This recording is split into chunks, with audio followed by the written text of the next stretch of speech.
Donc c'est une table ronde qu'on affectionne particulièrement, comme toutes celles qu'on a bien sûr conçues ici, mais perso j'ai un petit faible aussi pour celle-là, parce que bien sûr il faut comprendre, il faut avoir de la connaissance, il faut des scientifiques qui nous éclairent sur tous les phénomènes dont on a parlé ce matin, c'est absolument indispensable.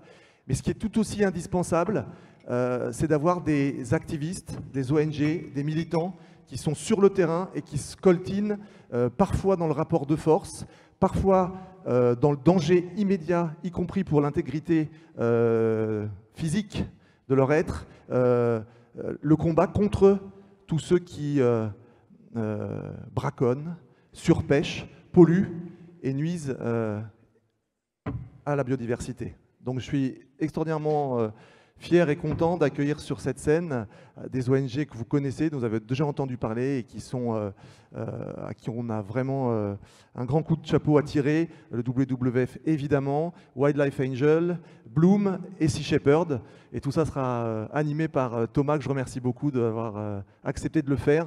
Je vous souhaite une excellente conférence. Merci Jean-Marc. Bien, et bonjour à tous, et donc merci de venir assister à cette table ronde avec un public et des participants de choix. Un titre pas forcément hyper racoleur, hein, franchement, donc merci de rester. On va parler donc de sujets graves, avec gravité ou pas d'ailleurs, on verra. Moi je vais, si vous voulez bien en tout cas, je voudrais faire un petit rappel du topo sur la biodiversité. Alors on en a un peu parlé depuis ce matin, on a eu des exemples, on a pas mal parlé de changement climatique et de son impact sur la biodiversité. Moi je voudrais redonner un petit peu quelques chiffres, histoire de savoir de quoi on parle, avant de vous laisser la parole et de connaître un peu vos actions et vos convictions. Alors, on le sait maintenant, les disparitions d'espèces ont été multipliées par 100 depuis le début de 1900. On est officiellement rentré dans une 6e grande extinction de masse depuis 66 millions d'années et la disparition des dinosaures. Alors le rythme de disparition d'espèces était freiné pour toutes les espèces, qu'elles soient emblématiques, rhinocéros, etc., ou qu'elles ne le soient pas, et on parle plutôt de biodiversité ordinaire, et ce sur tous les continents. Alors on a eu des chiffres récemment, on a parlé de 75% de disparition des insectes volants depuis 25 ans en Allemagne. Plus récemment, et en Nouvelle-Aquitaine, il y a eu un programme qui a sorti des chiffres de disparition entre 35 et 90% selon les taxons, donc selon qu'on parle d'oiseaux, de reptiles ou d'insectes. Donc les chiffres qui sont alarmants. Alors quels sont les effets de cette perte, de cette érosion de biodiversité? On en a parlé dans la table ronde précédente. Donc c'est des effets de basculement sur des écosystèmes qui sont par définition hyper fragiles, avec des équilibres hyper fragiles. On a ces effets de basculement, parfois d'effondrement. Et je voulais donner un autre exemple qui n'a pas forcément été cité, mais qui parle assez bien, c'est celui du blanchiment du corail. Donc le corail, vous savez, c'est une symbiose entre un polype et une microalgue, donc la xanthelle. Et avec un léger basculement, c'est-à-dire quelques degrés de l'eau, de la température de l'eau en plus, c'est la microalgue qui va quitter le polype et le polype va blanchir. C'est ce qu'on constate. C'est assez marquant à voir. On a un corail qui blanchit. Et ce blanchiment a des effets considérables, puisque si une algue ne revient pas dans les quelques jours qui suivent ce blanchiment, eh ben c'est définitif et c'est relativement irréversible. Et quand on sait que le corail, c'est 25% de la vie marine, c'est pas rien, c'est 1 milliard de personnes qui dépendent de cet écosystème-là, soit pour leur nourriture, soit pour leur protection. C'est 10% de la contribution au PIB des pays tropicaux, 50% de l'apport protéique dans certains pays. Donc, quand on se dit que tout ça ne tient qu'à une microalgue qui quitte un polype, on se dit que l'effet de basculement peut être parfois irréversible, bien sûr, et très très important. Alors, c'est vrai qu'on oublie, on oppose parfois biodiversité ordinaire et biodiversité extraordinaire ou emblématique, mais on oublie parfois aussi que c'est vrai qu'au-delà des tigres et des poissons perroquets, c'est aussi la biodiversité ordinaire, les cafards, les mollusques, les mouches, les larves, qui font aussi notre quotidien et qui nous fournissent donc ces fameux services sur tout un tas de nos activités économiques et moins économiques. Alors, les causes de cette érosion, on en a parlé dans la table ronde précédente, on a parlé du changement climatique, je ne vais pas y revenir, modification des aires de distribution, changement des habitats. On a aussi des effets directs, comme la destruction d'habitats et d'écosystèmes, soit par la surexploitation des ressources, donc on va en parler maintenant, c'est ce qu'on appelle aussi, dans la pêche, c'est la surpêche, donc le fait de surexploiter ces ressources marines. L'agriculture avec la surexploitation des sols, le tourisme ou directement la déforestation ou l'artificialisation des terres. Les autres pressions, c'est le commerce des espèces illégales, on va aussi évoquer ce sujet-là, les pollutions, les espèces envahissantes et encore d'autres joyeusetés qui font que notre biodiversité se trouve menacée. Alors, maintenant qu'on a, en tout cas, je pense que c'est important de dresser un peu le panorama. On va y revenir sur des secteurs ou sur des écosystèmes bien précis. Alors, on fait quoi maintenant? Qu'est-ce qu'on fait? On en a parlé un peu dans les tables rondes précédentes. Moi, je suis très content d'avoir des personnes qui dédient leur vie à la biodiversité, à sa protection, qui sont engagées dans des ONG différentes, avec des approches différentes. On constate en tout cas que du côté du politique, ça ne va pas forcément super bien. On a un ministre qui est parti après avoir lancé son plan de biodiversité en juillet. Et me semble-t-il, le nouveau ministre n'a pas, en tout cas, il ne l'a pas placé parmi ses 3 priorités d'action, la biodiversité. Donc, c'est un peu le retour à la case départ. Je ne sais pas très bien comment on va pouvoir relancer un peu la machine biodiversité. Voilà, donc ça ne viendra pas de la politique, on va parler de la société civile, on va parler des ONG et on va se pencher sur les solutions avec vous, messieurs. Donc voilà, on a une table ronde à parité, hein, ça fait plaisir. Voilà, donc messieurs, je vais vous présenter.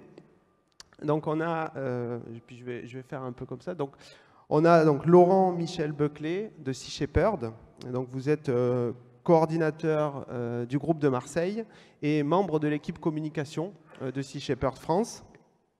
Frédéric Lemanac, vous êtes, on va se dire tu en fait, comme ça ira plus vite, directeur scientifique de l'association Bloom. Sergio Lopez, vous êtes président de Wildlife Angel, qui est une ONG qui travaille essentiellement sur la faune africaine. Et Stéphane Ringuet, vous êtes au WWF France en charge des espèces sauvages. Voilà. Donc, je vous propose de commencer à vous poser des questions. On va commencer avec toi, Sergio.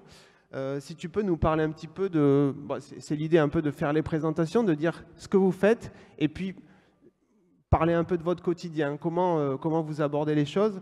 Donc vous, toi, tu peux nous parler un peu de Wildlife Angel et de nous dire un peu quelles sont vos missions dans cette ONG et quel est ton rôle dans cette ONG. Ok, déjà, bonjour à toutes, bonjour à tous. Je serai bref dans la présentation parce que si on perd trop de temps là-dessus, on n'évoquera pas le principal. Donc Wildlife Angel, c'est une ONG, disent certains, moi j'aime pas ce terme, organisation opérationnelle. Ça, c'est un terme qui claque et c'est un terme vrai. C'est-à-dire que parfois, il nous arrive d'être présents ici, de parler, mais 99,9% du temps, on est sur le terrain. Wildlife Angel, pour comprendre son ADN, c'est une phrase. Défendre la faune sauvage africaine en danger et ceux qui la protègent. C'est-à-dire qu'on a une double action qui nous permet dans un premier temps, bien sûr, de défendre la faune sauvage africaine. On parlera tout à l'heure donc avec mes amis de ce qui se passe au niveau des espèces sauvages, de leur, on ne va pas dire disparition, de l'effondrement des populations. Mais deuxième point, d'être en appui des rangers dans certaines parties de l'Afrique ou des éco-gardes dans d'autres parties de l'Afrique Être un appui, ça veut dire quoi? Ça veut dire leur donner aujourd'hui les compétences nécessaires, pas forcément malheureusement suffisantes, pour pouvoir affronter les nouveaux dangers, les nouvelles menaces. Le braconnage d'hier n'a plus rien à voir avec le braconnage d'aujourd'hui. Donc en fait, ce qu'il faut retenir de notre organisation opérationnelle, donc nous sommes tous des bénévoles qui accompagnons les rangers ou les éco-gardes sur le terrain, les faisons monter en compétences, nous les formons en termes d'organisation pour qu'ils soient beaucoup plus efficaces et surtout qu'ils protègent et la faune et eux-mêmes, parce que c'est ça le gros problème. En plus de 10 ans, le continent africain a perdu près de 1000 rangers. Donc il n'y a pas que la faune sauvage qui tombe à cause de la criminalité environnementale, il y a aussi des femmes, peut-être un peu moins, beaucoup d'hommes, beaucoup d'Africains sur le terrain. Et encore une fois, et ce sera ma dernière phrase de présentation, pour essayer d'envisager la possibilité de gagner un jour le combat, ça en fait des conditions, hein, ça en fait des doutes. La seule possibilité, c'est d'associer les populations africaines avec nous. Si on les aborde comme nos aînés l'ont fait, avec des certitudes, avec « poussez-vous les gars, nous les Français, on va vous expliquer comment on bosse », là, on va droit dans le mur. C'est en associant les populations locales, les communautés villageoises, les communautés également donc coutumières, ce qu'on appelle les rois et les princes en Afrique, et les gouvernements locaux, qu'on peut espérer arriver à obtenir quelque chose. Alors comment vous y prenez concrètement? C'est-à-dire que donc, vous arrivez dans un pays et puis vous présentez vos actions et vous formez des rangers. Comment ça se passe concrètement? Alors, comment ça se passe? C'est terrain? relativement simple. Dans un premier temps, dès qu'on a eu un accord avec un gouvernement, avec un parc national, on fait un audit. Alors l'audit porte très sommairement sur quoi? Sur deux choses. La première des choses, c'est l'état de la menace ou des menaces, et Dieu sait s'il y en a. Et la deuxième partie de l'audit, ce sont les solutions existantes déjà. On regarde un petit peu le niveau des compétences des individus, des rangers. On analyse également leur équipement. Il n'y a quasiment pas. Donc au moins on ne s'embête pas. Les procédures, ils n'en ont pas non plus. Donc grosso modo, en général, les audits sont relativement rapidement faits. Et ensuite, donc, on leur propose des actions. Actions qui incluent d'une part la montée en compétence des rangers ou des éco-gardes. Et dans un deuxième temps, surtout l'adaptation à la menace. Je vais la faire brève là-dessus. On a, grosso modo, chez Wildlife, déterminé une typologie en 6 points des braconniers. Il y a 6 types de braconniers. Du braconnier de subsistance, en passant par un braconnier un peu plus commercial. Il y en a 6, mais je vous les fais court. Et en allant à la criminalité environnementale, pour finir par les réseaux terroristes, vous imaginez donc que le spectre de la menace est complètement différent. À menaces différentes, degré de réponse différent. On ne va pas, et c'est le message qu'on fait passer sur le terrain, on ne va pas expliquer aux rangers un type de comportement global. Il faut qu'ils adaptent leur comportement à la menace. Si c'est un chasseur coutumier qui tue une antilope pour se nourrir, ce n'est pas du tout la même chose que les organisations criminelles qui sont en train de faire de l'abattage pour vendre les cornes de rhinocéros à 60 000 €, ou ce qui est en train de plus en plus nous arriver, d'avoir des réseaux, des groupes de rebelles et de terroristes en face de nous. Et toute la difficulté, c'est cette capacité de discernement qu'ils doivent avoir, adapter leur réponse à la menace.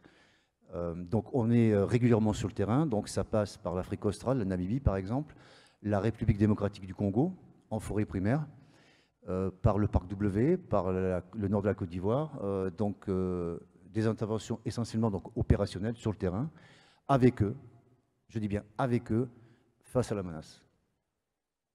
Okay, ben merci, on reviendra un peu sur votre approche un peu plus tard.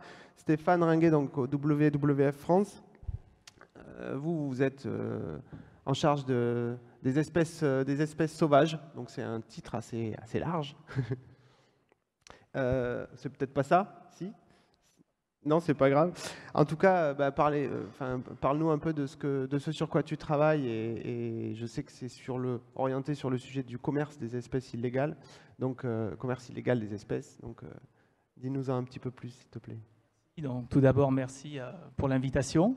Je crois que c'est excellent que Climax puisse porter un peu le zoom sur ces questions fortes de la protection de la biodiversité, on va dire ça comme ça.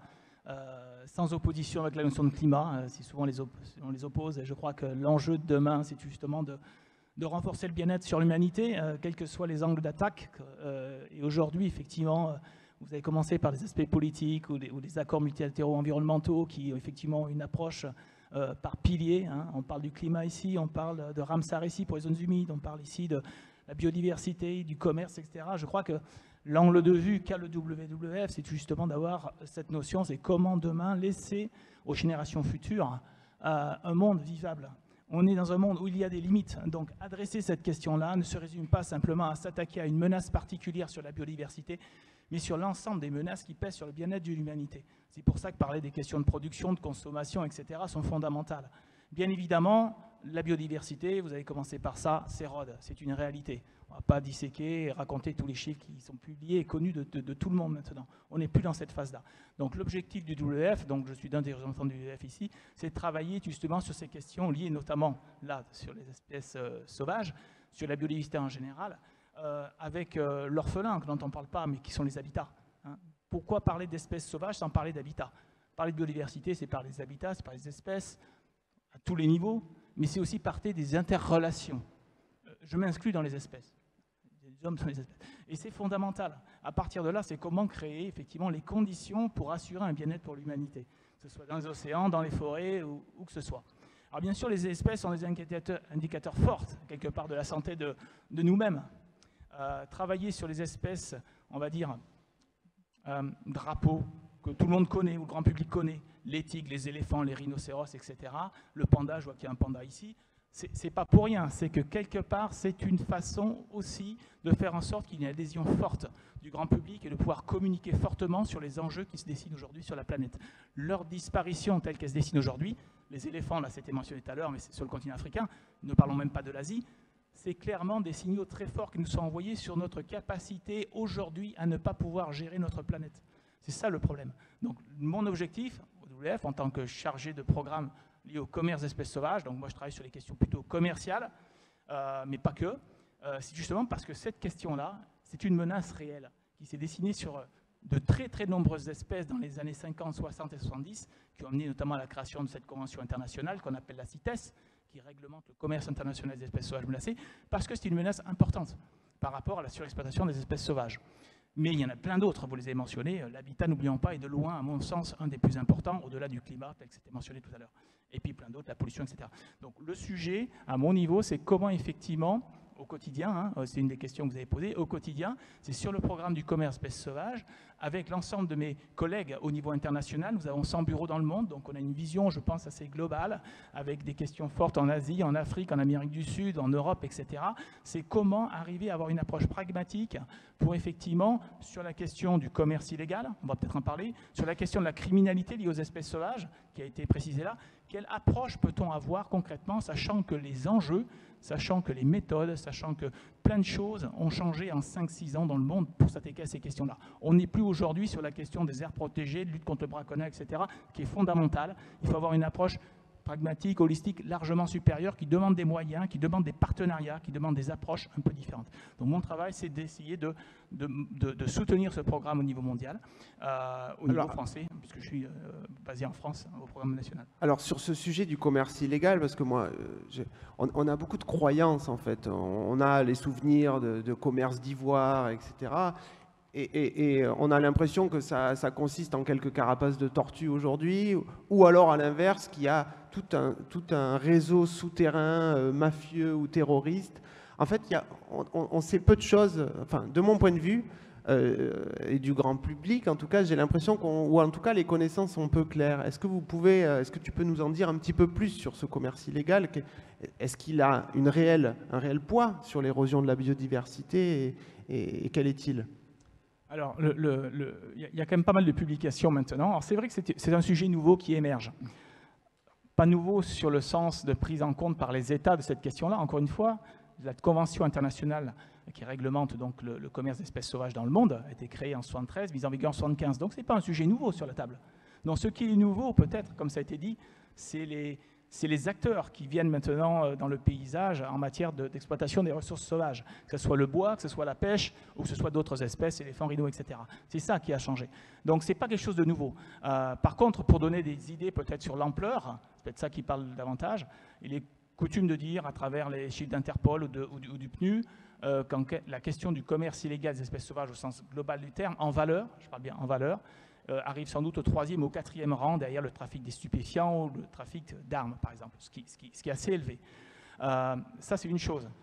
Les derniers chiffres d'Interpol, etc., précisent que c'est en gros entre 7 et 23 milliards de dollars par an. Alors, qu'est-ce que ça veut dire quand on parle de commerce illégal? Comment on évalue ces chiffres? Rien que la fourchette vous traduit en quelque sorte l'incertitude qui est associée à ces chiffres. En dehors des produits du bois et en dehors du produit de la pêche. C'est important. Pour le bois, on est largement supérieur. On va potentiellement de 30 à 100 milliards par an. Pour la pêche, entre 11 et 30 milliards. Donc ça veut dire qu'aujourd'hui, la question des ressources, l'exploitation des ressources sauvages et leur commercialisation peut être au cœur de certains enjeux politiques, de discussion. Ça, c'est une réalité. Il suffit de le voir lorsqu'on va à certaines réunions internationales où des décisions se prennent par rapport au commerce de ces espèces sauvages. Surtout si ce sont des espèces à haute valeur commerciale de bois ou de poissons, par exemple. Mais ça peut être effectivement des perroquets, ça peut être effectivement de l'ivoire, ça peut être plein d'autres espèces. 35 000 espèces sont réglementées par cette convention internationale. 35 000. Principalement, le monde, il n'est pas animalier, c'est le monde des plantes. 30 000 plantes, 5 000 animaux. Alors c'est vrai qu'on parle toujours ici, je voyais les singes, etc., c'est vrai. Mais le monde est fait quand même de plantes. Et sauvegarder les habitats, sauvegarder les plantes, les arbres, c'est essentiel pour aussi sauvegarder les autres espèces, même s'il y a plein d'autres accès. Ok, mais c'est intéressant parce que justement, donc ce montant-là dépasse en fait les besoins en financement qui seraient ceux de la protection de 10% des océans. Parce qu'il y a un objectif de la Convention sur la diversité biologique qui est de protéger 10% des océans de la planète. Et le chiffre en termes de besoins en financement pour protéger 10% efficacement, c'est entre 3,5 et 7 milliards. Donc en fait, le commerce illégal d'espèces aujourd'hui dépasse largement les besoins en financement pour la protection des océans. C'est juste la remarque que je me faisais. Mais alors dis-nous un petit peu plus comment vous vous y prenez pour travailler sur ce commerce illégal. Donc vous avez un réseau international, ce qui est, je pense, utile. Mais comment concrètement ça se passe ? Alors concrètement, si on parle concrètement, on va arriver sur du détail, j'estime, du projet, etc. Après, on peut parler de la vision et ce qu'on veut faire. C'est ça qui dessine l'ensemble des projets, etc. Peut-être plus donner la vision, le cap. L'approche qu'a pris le WWF, c'est d'abord de s'appuyer sur son propre programme qu'il a créé dans les années 70, qui s'appelle TRAFIC. Vous connaissez peut-être, c'est Trade Record Analysis of Foreign Commerce. C'est un programme qui a été créé pour aider les États à appliquer la CITES, mais aussi à travailler sur la surveillance du commerce international.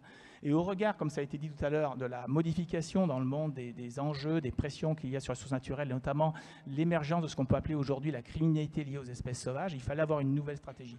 Et donc, comment on s'y prend? En fait, on est parti, à travers le constat et l'expertise de différents experts du réseau dans le monde, à dessiner une feuille de route qui s'articule en gros sur différents piliers. C'est que partir du constat que jusqu'aujourd'hui, si on a failli, c'est parce qu'on n'avait peut-être pas une vision holistique et globale.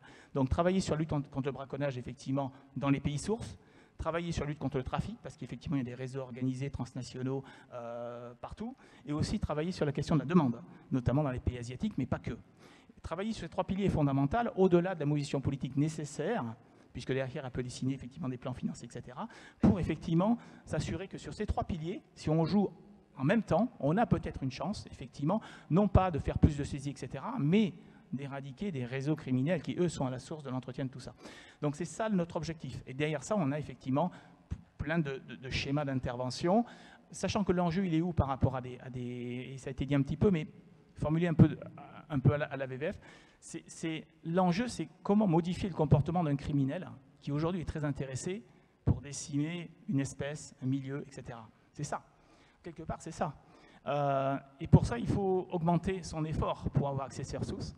Il faut augmenter le risque qu'il va prendre pour augmenter les ressources et diminuer la récompense.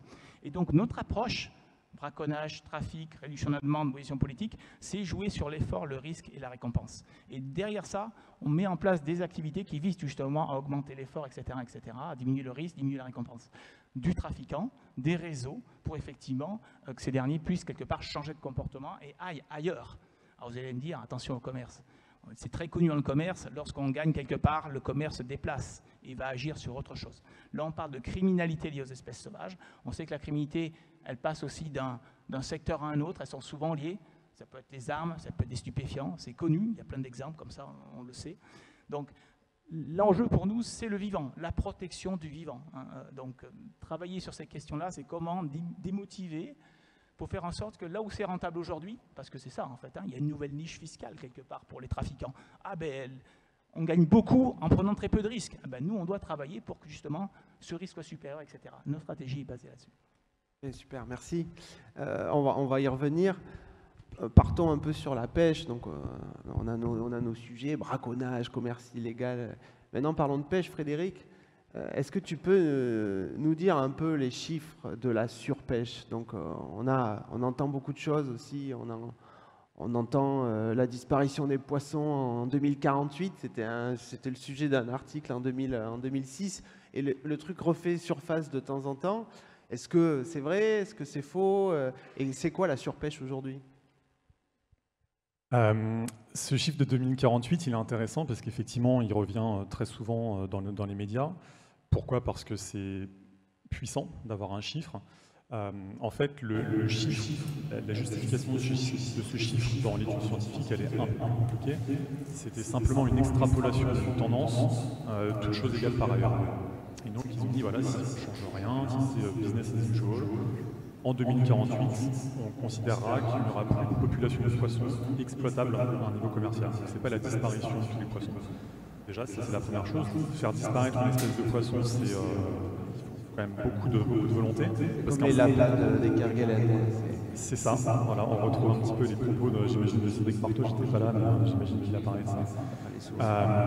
Mais donc, un poisson, ça peut pondre 20 millions, 30 millions d'œufs en une fois. Donc, évidemment, tous ces œufs-là ne vont pas éclore pour donner un poisson qui va recruter jusqu'à l'âge adulte. Mais en tout cas, il y a quand même une capacité des poissons à produire beaucoup d'individus. Et puis, il y a aussi des zones qui sont hors limite de la pêche, que ce soit grâce à la profondeur ou grâce à des récifs, voilà, des endroits où on ne peut pas aller chercher le poisson. Donc c'est vraiment compliqué de faire disparaître une espèce de poisson, sauf certaines espèces, comme des requins qui vont avoir un bébé, deux bébés par an, toutes les X années. Là, effectivement, on peut faire disparaître des espèces. Le truc, c'est qu'on peut vraiment faire disparaître des espèces au niveau local, soit par exemple quand il y a des pollutions qui vont créer des zones qu'on appelle aluxiques, c'est-à-dire où il n'y a plus d'oxygène, des zones mortes. Ça, c'est un phénomène qui est grandissant dans le monde entier. Donc on a des zones où une vie comme celle qu'on connaît n'est plus possible, et donc on va simplement trouver des bactéries, des virus qui peuvent vivre sans oxygène. C'est quand même moins intéressant que la vie qu'on peut voir sur les récifs coralliens dont on parlait tout à l'heure. Et il y a aussi par exemple le changement climatique, les changements globaux qui vont avoir un impact sur certaines populations de poissons, puisque les poissons, contrairement aux humains, ne sont pas assez chauds. Et donc, ils ont des températures optimales qui dépendent du milieu dans lequel ils vivent. Et donc, un poisson va suivre les masses d'eau qui correspondent à leur température optimale pour leur développement, pour leur croissance, pour leur reproduction. Et donc, on voit malheureusement que les pays de la ceinture équatoriale, ceux qui dépendent le plus de ces ressources sauvages pour leur nourriture, pour leur emploi, pour leur protection, c'est exactement dans ces zones, dans cette ceinture intertropicale que les populations de poissons parce que l'eau devient trop chaude et donc ces populations de poissons vont migrer vers les pôles pour retrouver des zones plus froides. Et donc on a vraiment un dépeuplement qui va pouvoir atteindre 50-60% d'ici 50 ans et qui va vraiment créer des énormes problèmes sociaux, économiques et humains dans ces zones-là. Donc là on pourra vraiment avoir des extinctions locales de poissons parce que ceux-ci se seront retrouvés dans les eaux des pays qui sont très majoritairement responsables de ces changements globaux.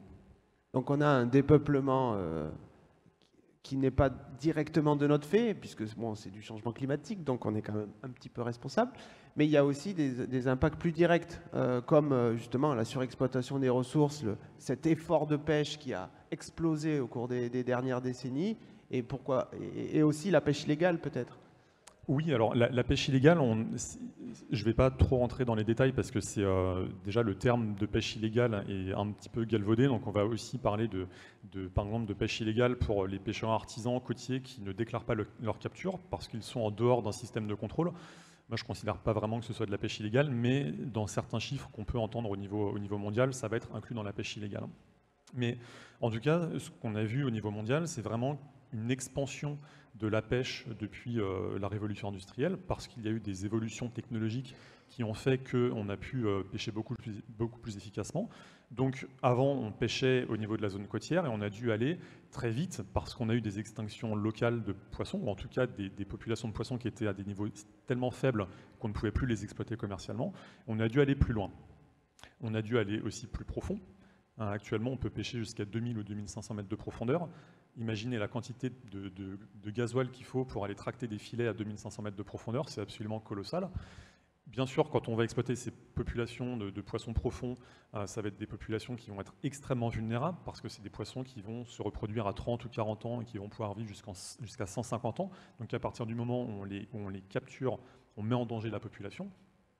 Et on a aussi une troisième expansion qui est une expansion spécifique. Et donc on est allé chercher des espèces qui étaient de plus en plus bas dans la chaîne alimentaire. Actuellement, on va cibler le krill en Antarctique pour faire des pilules d'oméga 3 ou pour nourrir du poisson d'élevage, parce qu'il n'y a plus assez de poissons ailleurs. Donc les chiffres des Nations Unies, c'est que plus du tiers des populations de poissons sauvages sont surexploitées. C'est-à-dire que si on pêchait, c'est ça qui est paradoxal et qui peut être un changement réel au niveau de la pêche, c'est que si on exploitait moins ces populations surexploitées, en fait, on aurait beaucoup plus de poissons à pêcher. Mais on est bloqué dans un système parce qu'il y a des subventions publiques qui maintiennent des bateaux trop efficaces ou trop nombreux. On est maintenu dans un espèce de cercle vicieux où, en fait, on surexploite les poissons et donc on génère moins de richesse et de nourriture pour la population. Donc le challenge, c'est vraiment ça, c'est d'arriver à retrouver un équilibre dans l'exploitation du poisson, parce que, comme tu le disais tout à l'heure, des milliards d'humains en dépendent pour leur nourriture ou pour leur emploi. Donc nous, on n'est pas du tout anti-pêche, mais on est pour justement favoriser les méthodes de pêche qui sont plus responsables, simplement, donc qui vont beaucoup moins détruire les habitats, voire pas du tout. C'est rare, mais on peut y arriver. Les méthodes de pêche qui vont favoriser l'emploi, qui vont capturer un poisson de très bonne qualité, qui vont avoir très peu de déchets comparé à la pêche industrielle. Et en fait, en faisant ça, on pourra vraiment préserver l'environnement marin tout en continuant à alimenter une partie de l'humanité. Donc, vous, votre mission, la mission que vous êtes donnée, en tout cas, c'est de favoriser ces bonnes pratiques et d'essayer d'éliminer les mauvaises. Tu peux m'en dire un petit peu plus ? Oui, alors on a eu on en a une qui est toujours en cours, mais on a eu 2 campagnes qui ont été assez médiatisées. La première, c'était notre lutte contre le chalutage en eau profonde, donc qui s'est soldée par une victoire, puisque le chalutage en eau profonde est interdit dans les eaux européennes depuis le 1er janvier 2017. Donc ça, c'est déjà une première victoire. Ça a pris des années et des années, parce qu'il y a des forces en présence en face qui sont colossales. Les intérêts économiques de ceux qui pratiquaient cette pêche-là étaient gigantesques, et donc ils avaient des relais politiques qui faisaient que pour contrer ce lobbying d'intérêts privés, c'était très compliqué. Mais grâce au soutien du public, grâce à vous, grâce aux signataires de notre pétition qui a récupéré plus de 900 000 signataires, grâce à Pénélope Bagieux qui a fait une BD qui a circulé 600 000 fois sur Facebook, on a réussi à créer une pression politique et une pression sur Intermarché, qui était la principale flotte de pêche européenne qui ciblait ces poissons-là. Et donc on a obtenu un changement législatif avec l'interdiction de la pêche profonde en Europe. Et la deuxième campagne qui est médiatisée en ce moment, c'est la campagne contre la pêche électrique, dont vous avez peut-être entendu parler.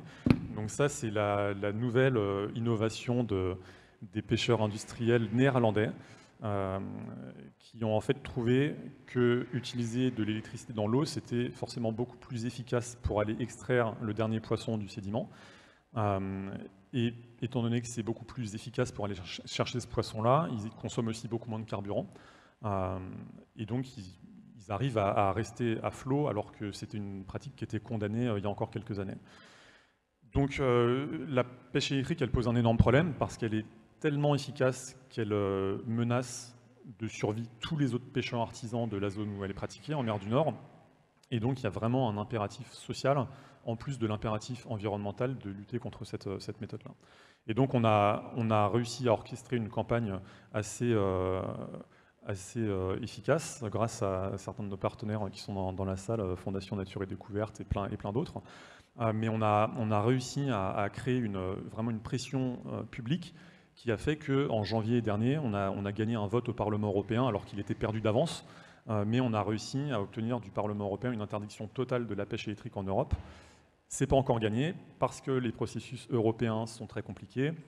Et donc maintenant, il faut que les États membres valident en gros cette position du Parlement-là. C'est une codécision depuis le traité de Lisbonne en 2009 et donc on n'est pas encore là puisqu'évidemment les Pays-Bas ont mis en place une task force diplomatique pour aller convaincre tous les autres États membres de ne pas voter pour cette interdiction-là. Donc c'est compliqué, on continue de se battre avec nos moyens et on espère bien y arriver quand même assez rapidement.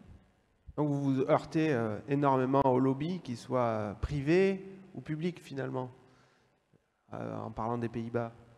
Oui, alors ça c'est quelque chose qu'on n'avait pas vraiment vu avec notre combat contre la pêche en eau profonde. On voyait qu'il y avait quand même des connivences entre certains élus ou certaines agences de développement, par exemple à Lorient et Intermarché, mais c'était quand même assez...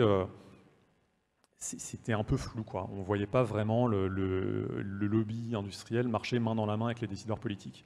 Et ça, avec la pêche électrique, on l'a vu, et c'est quand même assez surprenant parce que, alors d'une part, on a la recherche, entre guillemets, des Néerlandais pour prouver que la pêche électrique est une bonne chose qui est financée par les industriels et par le gouvernement. Donc sur toutes les publications ou tous les rapports qui louent la pêche électrique, on a le macaron de l'industrie et le macaron du gouvernement. On a des petits fascicules et des infographies sur les bienfaits de la pêche électrique qui sont aussi avec le macaron du ministère des Affaires économiques des Pays-Bas. Quand on était en campagne, juste avant le vote au Parlement, on a quand même eu une communication du consulat français en France des Pays-Bas qui fustigeait la campagne de Bloom, disait qu'on répandait des fake news et qu'on disait n'importe quoi et que la pêche électrique c'était formidable dans la lutte contre le réchauffement climatique parce que ça consomme 2 fois moins de carburant que la méthode de pêche qui consomme le plus de carburant. Et donc on a vraiment là le gouvernement et les élus nationaux qui font campagne contre Bloom, quoi, avec des élus néerlandais par exemple qui ont demandé notre radiation du registre de transparence au niveau européen. Ils ne sont pas réussis. Ok, merci. Je pense que c'est des exemples intéressants puisqu'ils soulèvent tout un tas de questions et on voit que c'est puissant. Les pouvoirs sont puissants parfois derrière. Donc Laurent, Sea Shepherd, sur plusieurs missions au sein de Sea Shepherd, est-ce que tu peux, donc on connaît tous Sea Shepherd, surtout ici, est-ce que tu peux nous en dire un petit peu plus sur ta mission, ce que Sea Shepherd France fait aujourd'hui et plus généralement à l'international? Alors, Sea Shepherd, effectivement, c'est une ONG qui commence à être un petit peu connue depuis quelques années. On a surtout été connu pour la campagne, on va dire, la plus emblématique qu'on a menée pendant plus de 10 ans, qui était une campagne pour s'opposer à la chasse baleinière du gouvernement japonais. C'est une campagne qu'on a abandonnée momentanément l'année dernière parce qu'on arrive au bout de ce qu'on est capable de faire et qu'on est face à des forces qui nous dépassent très largement d'un point de vue logistique, financier, etc. Mais ça n'a jamais été que ça. En fait, pour donner un exemple, en 2017, Sea Shepherd a mené 25 opérations à travers le monde.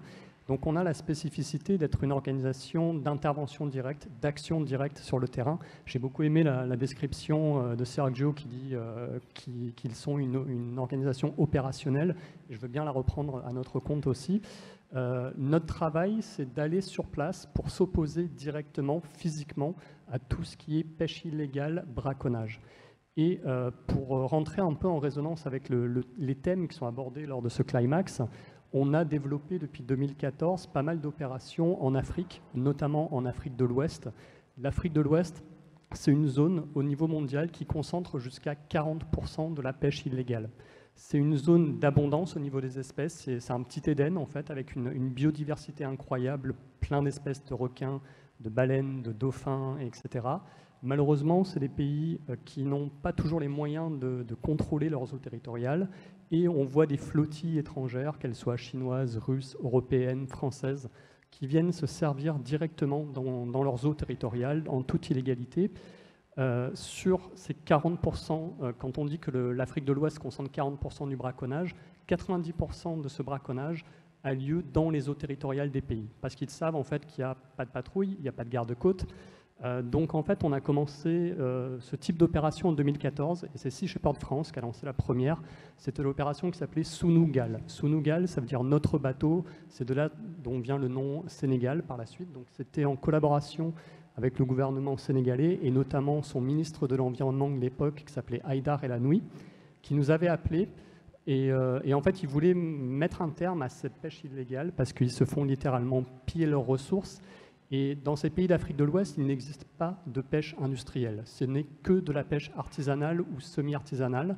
Donc le résultat de cette pêche illégale massive des pays européens, chinois ou russes, c'est que c'est des populations locales qui sont littéralement mises au chômage technique, qui n'ont plus rien, qui dépendent, elles, de la pêche pour survivre, pour nourrir leur famille.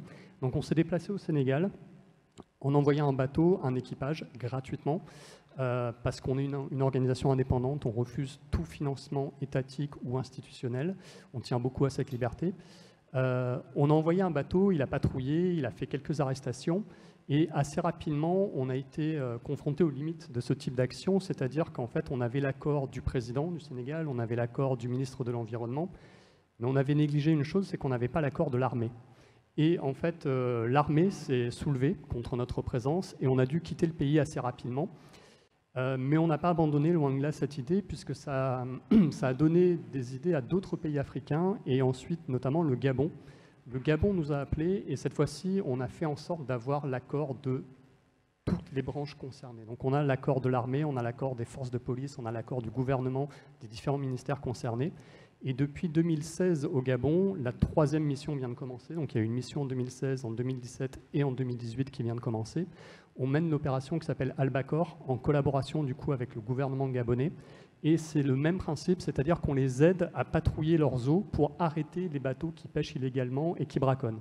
Donc là encore, on fournit un bateau, un équipage, on forme les forces gabonaises à patrouiller, on leur explique comment on travaille et en échange, toujours pas de transactions financières évidemment, par contre en échange, on demande à ce que ces pays-là nous permettent d'embarquer à bord des bateaux des agents opérationnels, donc des forces de police, des agents du ministère de la Pêche, etc.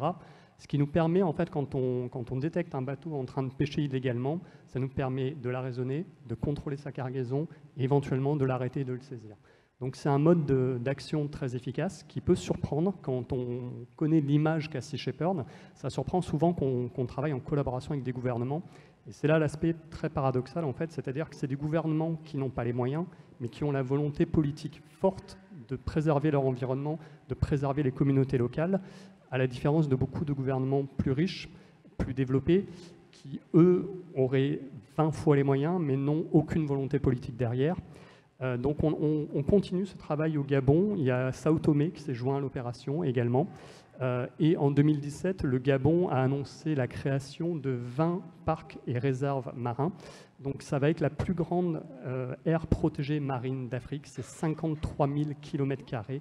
C'est 26% de l'espace marin du Gabon. C'est énorme. Donc on est vraiment très très fiers d'avoir participé à ce changement politique, à cette nouvelle orientation politique en Afrique de l'Ouest. Et ce type d'opération a fait des émules, puisqu'on a été appelé ensuite par le gouvernement du Libéria pour l'opération Sola Stella. Là encore, c'est pour lutter contre le braconnage et la pêche illégale, parce que là encore, il n'existe pas de pêche industrielle, il n'existe que des pêcheurs artisanaux ou semi-artisanaux. Et là encore, ils se font littéralement piller leurs ressources. Donc on est intervenu en 2017 sur l'opération Sola Stella, en 2016 et en 2017, pardon, et on interviendra sans doute de nouveau en 2018. Et ça fait un peu traîner de poudre, parce qu'on travaille aujourd'hui avec une organisation qui s'appelle Fish Eye Africa, qui regroupe des dizaines de pays africains qui veulent collaborer pour appliquer ce même genre de politique, c'est-à-dire une tolérance zéro vis-à-vis de la pêche illégale et du braconnage. Et ça nous a amené aujourd'hui à travailler en Afrique de l'Est aussi, en Tanzanie. Et la Tanzanie est allée un cran plus loin, c'est-à-dire que pour nous aider dans notre travail, donc c'est le même type de travail toujours, c'est-à-dire que nous fournissons le bateau, on fournit l'équipage, on forme les équipes sur place à lutter contre le trafic. Et la Tanzanie est allée encore plus loin parce qu'elle a mis sur pied une force d'intervention multiservice. C'est-à-dire qu'en Tanzanie, sont également impliqués dans l'opération des agents antidrogue, des agents contre le trafic d'êtres humains, contre le trafic de bois de mangrove. Donc c'est vraiment une opération globale qu'on mène en Tanzanie également. Elle a été menée en 2018 et elle va sans doute reprendre cette année, sans doute début 2019 également. Et là encore, c'est des dizaines de bateaux qu'on a pu intercepter, arrêter, rien qu'en Tanzanie sur l'opération 2018, donc c'est l'opération Njodari qui a duré environ 6 mois. On a arrêté 29 bateaux illégaux et 19 bateaux ont fui les eaux tanzaniennes et ne sont jamais revenus. En Tanzanie, pour le coup, on peut quasiment dire qu'on a mis un coup d'arrêt à la pêche illégale dans les eaux territoriales de Tanzanie.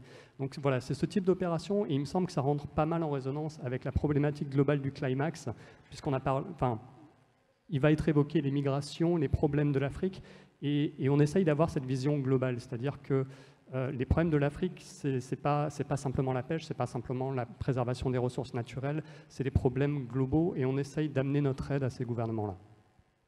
Ok, merci. Je note quand même que vous avez tous à votre actif un certain nombre de victoires et de succès, donc c'est sympa de le noter et de le remettre un peu sur le haut de l'étagère parfois. On revient sur toi, Sergio, avec moi une question. On a parlé du dernier poisson qu'on pourrait pêcher ou pas d'ailleurs. Est-ce que les animaux sauvages africains, les mammifères, les grands mammifères, risquent en tout cas de disparaître tous demain? C'est un peu la même question qu'on peut se poser. Ceux qui me connaissent savent que je ne parle jamais avec la langue de bois. Disparaître, non. Il y aura toujours les os pour le récupérer. Donc la disparition d'une espèce, pour moi, est inenvisageable. Quand on me dit les rhinocéros noirs, blancs, les éléphants, les lions, les léopards vont disparaître, c'est faux. Ils ne disparaîtront pas. On aura bien des parcs nationaux, on aura bien des parcs zoologiques, on aura bien des parcs aux États-Unis qui hébergeront toute cette population. Par contre, parlons d'effondrement de population. Ça, oui. Il est fort possible que toutes les espèces que j'ai citées, et bien d'autres, on en parlait avec Stéphane, s'effondrent également. Voilà la problématique. Donc, disparition, j'y crois pas trop. Peut-être disparaîtrons-nous, nous, avant eux. Mais malheureusement, un effondrement massif, c'est fort possible. De toute façon, c'est la tendance, malheureusement, actuelle. D'accord. Bon. Et alors, on parlait, j'ai dit dans mon introduction que la biodiversité ordinaire avait aussi du sens. Vous vous concentrez essentiellement, si je comprends bien, sur les grandes... la macrofaune, en tout cas les mammifères, et vous faites quoi de la biodiversité ordinaire, des bousiers, des parcs africains par exemple? C'est une très bonne question. En fait, demain, nous avons envie, nous, à Life Angel, de protéger, pour je ne sais pas quelle raison, des phacochères. On va lancer une campagne de communication sur la protection des phacochères. Je ne sais pas s'il y a beaucoup de monde à l'assistance qui va commencer à réagir, à nous aider. Alors on va embrayer en disant, non, on va protéger Pumba. Déjà, ça va parler beaucoup plus aux jeunes générations. Donc on aura beaucoup plus de monde avec nous. Et dans un troisième step, on va dire non, maintenant on va protéger les éléphants d'Afrique, Dumbo, etc. Donc on va envoyer des images chocs. Et là, on va avoir beaucoup plus de population. Mais c'est ce qu'on fait aujourd'hui. Il y a la communication de Wildlife Angel, et pas seulement. On va parler de rhinocéros, on va parler d'éléphants, on va parler de toutes ces espèces qui nous font toutes et tous rêver ici. Mais quand nous intervenons sur une zone, quand nous formons les rangers, quand nous travaillons sur les modes opératoires, c'est bien toute la biodiversité d'un parc national dont il est question. On intervient sur l'écosystème, en fait, sur la protection de l'écosystème. Bien évidemment, donc, si on parle de protection de l'écosystème, le grand public ne va pas trop comprendre. C'est la raison pour laquelle on va cibler, on va marteler sur des espèces emblématiques.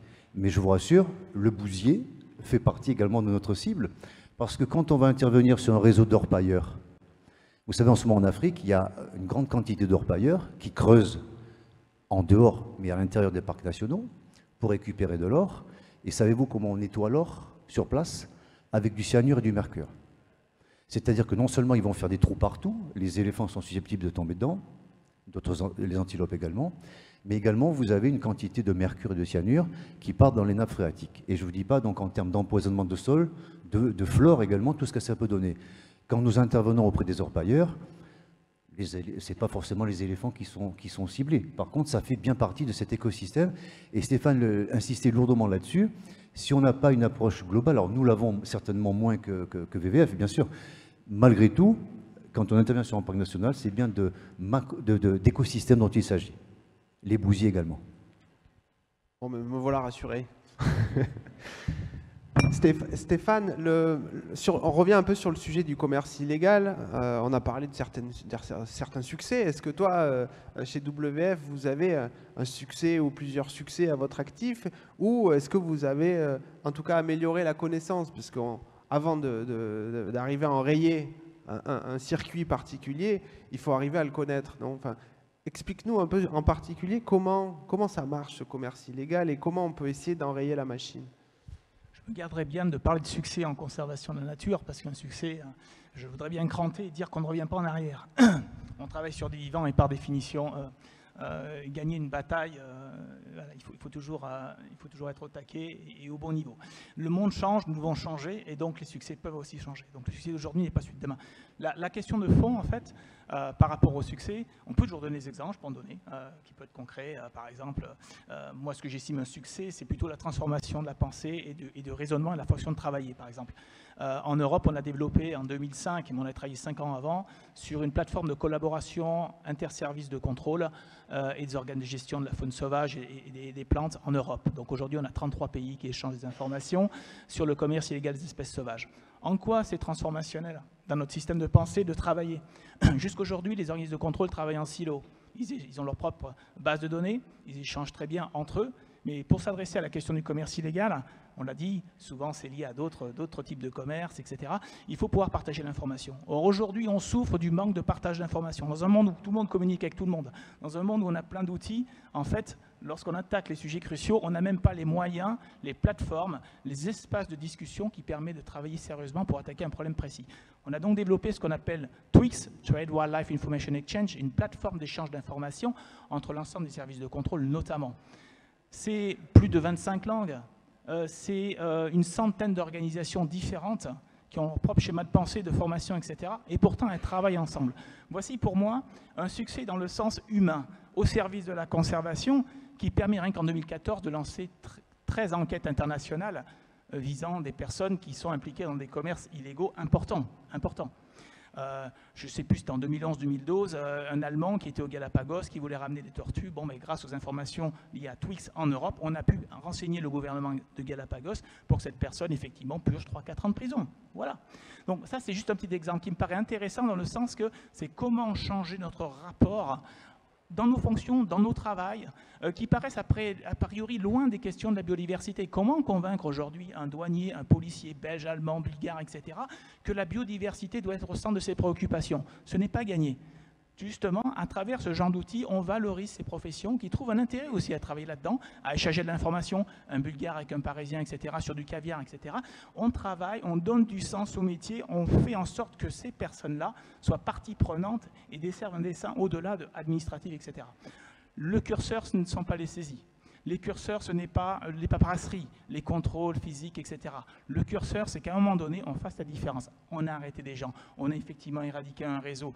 Effectivement, voilà, ce n'est pas la politique du chiffre pour le chiffre, je me méfie de ça, parce que les chiffres, on en fait ce qu'on veut, mais plutôt l'aspect transformationnel dans la façon dont on travaille. Pour moi, c'est ça les choses. Un autre exemple qui existe, c'est au Népal. Au Népal, voici un pays intéressant, en ce sens qu'il souffre, il a souffert d'une guerre, de conflits. Il souffre d'une corruption très importante, il souffre d'une pauvreté réelle, il souffre de problèmes de gouvernance majeurs. Je parle juste du Népal. Et pourtant, voici un pays qui a des aires protégées, qui a encore des rhinocéros, des tigres, des éléphants, etc., qui ont décliné fortement, pour plein de raisons. Notamment parce que lorsqu'il y a des conflits civils et qu'il y a la guerre, effectivement, toute l'attention, et c'est normal, s'intéresse à la sécurité et à la paix pour les personnes. Ce qui nous fait dire que travailler sur la question de biodiversité, ce n'est pas une politique de riche ni rien, non, c'est s'assurer d'abord qu'on ait une garantie sur la paix et la sécurité dans le monde. C'est majeur. On ne peut pas parler de ce que l'on parle si on n'a pas au départ une paix et une sécurité. Au Népal, lorsque ça s'est arrêté vers 2006, 2007, tout de suite, il y a eu une question qui s'est posée. Qu'est-ce que l'on fait aujourd'hui, maintenant, de nos aires protégées? Qu'est-ce que l'on fait aujourd'hui de notre grande faune sauvage? Et à partir de là, le gouvernement a pris des décisions extrêmement importantes. Et je vais revenir au WWF là-dessus. C'est, on a nos aires protégées, c'est un patrimoine mondial, on va mettre les forces et les moyens là-dessus. Les forces et les moyens, c'est l'armée. Là, c'était l'armée. L'armée, maintenant, a dans ses priorités la sauvegarde, la protection, la surveillance des aires protégées. Ça change un peu la donne. 2, c'est que tout le monde travaille ensemble. L'armée, avant, ne travaillait pas avec les responsables des aires protégées, etc. Maintenant, vous avez une obligation. Ils ont créé une mécanique pour l'échange d'informations et ça existe. 2, c'est on va créer des zones tampons des aires protégées parce qu'il y a des gens qui y vivent. Rien que pour le parc national de Chitwan au Népal, qui est un des plus connus et des plus emblématiques, il y a 300 000 personnes qui vivent. Ces gens-là, qu'est-ce qu'elles font? On ne met pas des parcs sous cloche. Donc effectivement, la première décision qu'a pris le gouvernement, c'est tout justement de faire en sorte qu'on crée des parcs, ça va attirer du tourisme, et effectivement, 1 € sur 2 reviendra aux communautés locales. Les communautés locales sont donc des parties prenantes fortes et ont un intérêt fort à protéger le site, alors qu'elles n'étaient pas forcément de ce côté de la barrière avant. Donc ce que je veux dire, c'est que malgré ces conditions-là, on peut faire une différence. Je peux en parler 3 heures. Le WWF, qu'est-ce qu'il a fait là-dedans? Surtout, rien au niveau de l'application de la loi. C'est un rôle régalien, etc. Par contre, on a fait beaucoup de formations, on a fait de recherche de financement pour soutenir les actions d'application de la loi. On n'applique pas la loi, ce n'est pas notre rôle. Par contre, on a fait quelque chose qui est essentiel et qui est reconnu par l'ensemble des organismes au niveau du gouvernement et des militaires et les communautés locales. C'est que l'EVF a joué un rôle de facilitation. C'est-à-dire qu'un des gros problèmes qu'il y avait, c'est toujours des problèmes humains. L'aménagement du territoire, c'est l'aménagement des relations entre les hommes. C'est vrai pour la lutte contre le commerce illégal. C'est qu'il fallait à un moment donné créer du lien, un changement de perception sur le rôle des communautés, de l'armée et du gouvernement et de la société civile. On a créé ces espaces de discussion, on a même créé une plateforme particulière où les communautés locales ont commencé à comprendre l'intérêt d'un garde de parc national, du rôle de l'armée, etc. En gros, il n'y a pas des bons et des méchants. Il y a une vision commune et un objectif commun. Et ceci a été reconnu comme effectivement un des effets leviers qui a permis aujourd'hui, et qui permet aujourd'hui de présenter le Népal comme une sorte de succès de conservation, avec toutes les limites que j'ai précisées tout à l'heure, dans le sens que maintenant, depuis 2011, ça fait plusieurs années où effectivement, on atteint, nous, ce qu'on veut appeler le braconnage zéro. Zéro rhinocéros ou tigre ou éléphant qui soit braconné dans des joyaux de la planète, notamment au Népal. C'est ça nos objectifs. Tout en garantissant les conditions nécessaires au maintien de ce braconnage zéro, qui passe notamment par la mobilisation des politiques, de l'armée, etc., et puis le bon fonctionnement des communautés locales. Ça, c'est pour moi, encore une fois, avec toutes les précautions d'usage, un succès que l'on peut souligner potentiellement. Voilà. Ok, merci. Bon, on a parlé un peu de ces sujets-là. Moi, ce qui m'intéresserait maintenant, c'est de parler un peu de vos parcours et de ce qui vous anime, de ce qui vous plaît dans votre métier. On continue de parler de boulot, hein, désolé. Et notamment, j'ai regardé un peu vos parcours, et surtout, pas en particulier, mais bon, il se trouve que tu es docteur, Frédéric, en halieutique, donc c'est ça, en biologie marine ou halieutique, en tout cas dans la pêche. Et tu as fait ta thèse avec Daniel Pauly, qui, pour ceux qui travaillent dans la pêche, c'est un peu la méga star de la pêche. Franchement, il n'y a pas mieux, quoi. Et puis tu te retrouves chez Bloom, qui est bien aussi, mais pourquoi et comment ce transfert de la recherche à une ONG? Moi, ça m'a intéressé. Et je me suis dit, finalement, c'est peut-être intéressant aussi de faire passer un peu des messages sur ceux qui sont intéressés par le milieu des ONG et qui se disent, en tout cas, c'est pas pour le salaire, mais peut-être qu'il y a d'autres attraits, d'autres intérêts. Donc, est-ce que tu peux nous en dire un petit peu plus? La raison est simple, c'est que c'est pas un boulot, c'est une passion. On est quand même payé, hein, on est salarié chez Bloom, donc c'est aussi une assurance pour nous, puisqu'on a quand même besoin étant basé à Paris, de payer un appartement et de se nourrir. Donc on a quand même la chance de pouvoir être rémunéré par notre passion, ce qui est loin d'être le cas de toutes les ONG. Mais le lien entre ma thèse et Bloom, il a été assez simple. En fait, c'est que Daniel Pauly et Claire Nouvian, la fondatrice de Bloom, sont amis de longue date. Et il me l'a présenté au début de ma thèse, et ça a été un coup de cœur réciproque, j'ai envie de dire, j'espère, sur les valeurs, sur la passion, sur la vision et ce qu'on voulait entreprendre. Et donc, en fait, on s'est connus en 2011 et on a tout fait pour arriver à bosser ensemble, ce qui a eu lieu en 2015. Donc là, ça fait un peu plus de 3 ans que je suis chez Bloom et que je suis totalement épanoui dans ce métier. On arrive à avoir des victoires au niveau européen, au niveau national. On voit que les choses bougent quand même quand on a une stratégie qui est efficace et qui est mise en œuvre. Donc effectivement, on a besoin aussi d'avoir, c'est aussi la particularité de Bloom, c'est qu'on est des chercheurs. Nous, contrairement à ce que tu disais tout à l'heure, on n'est pas du tout sur le terrain à appuyer les rangers ou autres, on est des scientifiques derrière des ordinateurs. C'est notre quotidien. Donc parfois, on a la chance d'aller à Bordeaux ou dans d'autres villes pour discuter avec d'autres gens passionnants. On a aussi pas mal de réunions, il faut qu'on cherche de l'argent pour arriver à faire notre recherche. Mais notre cœur de métier, c'est la recherche. Et on pose des questions pour justement arriver à changer les causes des problèmes. Et par exemple, un de nos gros programmes de recherche depuis plusieurs années, c'est l'allocation des subventions au secteur de la pêche. C'est le nerf de la guerre. Tant qu'on n'aura pas réglé ce problème de subvention qui finance de la surcapacité de pêche et de la surpêche, on ne réglera pas le problème. Mais ce n'est pas du tout sexy, on n'arrive pas vraiment à vendre ce projet-là. Pourtant, on sait que c'est la clé de changement. Et donc, on s'attaque à des questions que les instituts de recherche ne posent pas, que les autres ONG ont un petit peu délaissées. Mais on va arriver vraiment à des changements radicaux de modèles dans la pêche en s'attaquant à ces sujets importants. Et donc pour y arriver, il faut qu'on agrège des données, il faut qu'on les analyse, il faut qu'on les publie, il faut qu'on les communique. Donc il faut toute une palette de savoir, mais le plus important c'est quand même la connaissance scientifique. Et donc on est actuellement 8 salariés chez Bloom, dont plus de la moitié de scientifiques. Soit docteurs, soit doctorants, soit avec des masters. Mais donc on est vraiment spécialisé dans les analyses de données, dans le milieu halieutique, c'est-à-dire les sciences qui traitent de la pêche et des poissons. Donc c'est vraiment notre spécialité, quoi. Et c'est ça qui nous distingue des autres ONG, c'est que cette recherche qu'on produit et qu'on publie nous sert ensuite à faire de la sensibilisation, de la pédagogie et à mettre de la pression au niveau politique pour obtenir des changements. Ok, bah c'est chouette. Et vous, messieurs, Laurent, Sergio, qu'est-ce qui vous anime dans vos travaux tous les jours? Et qu'est-ce que vous diriez à des futurs candidats pour rejoindre Sea Shepherd ou Wildlife Angel?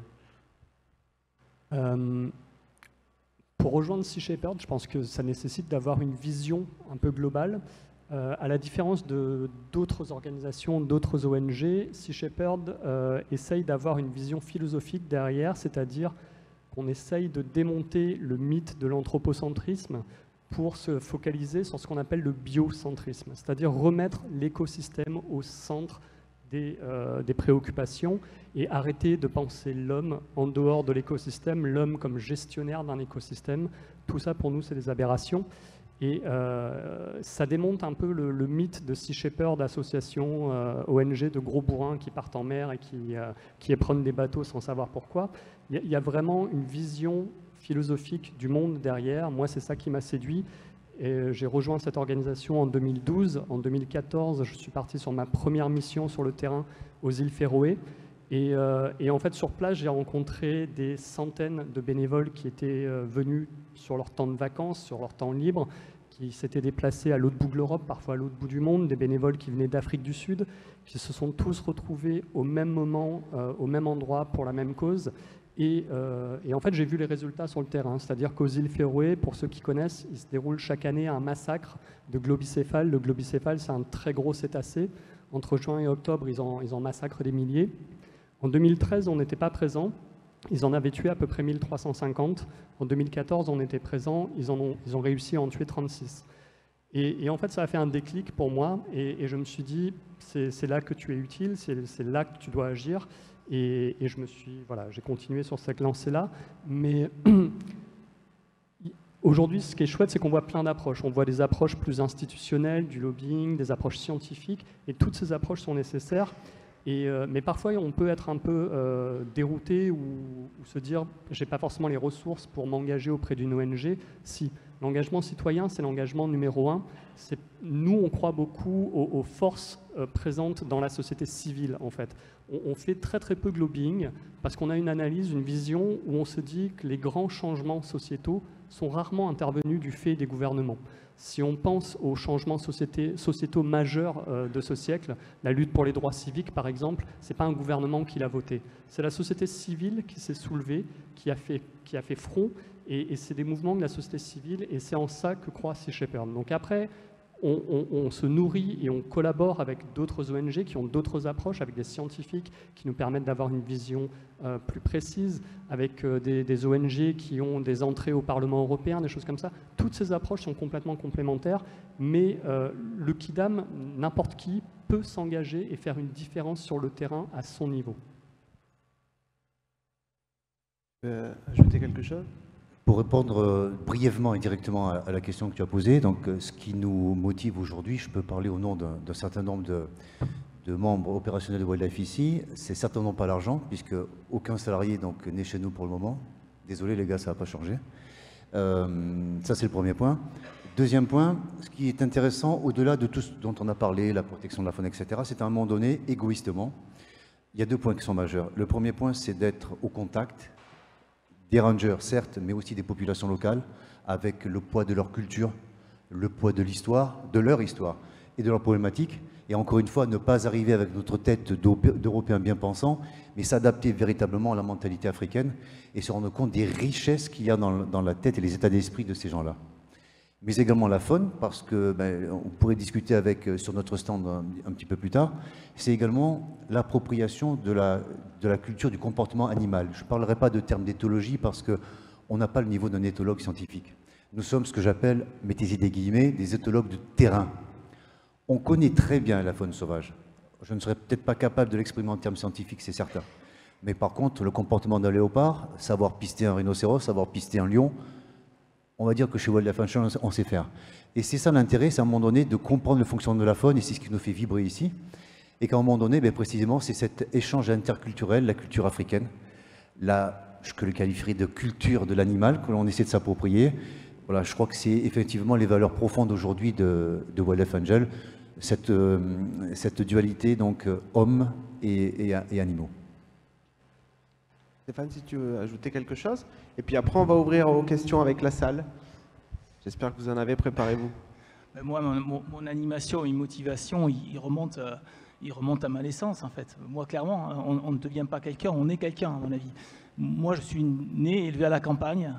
Donc, quand tu parles tout à l'heure de la disparition des insectes, etc., moi, ça me parle.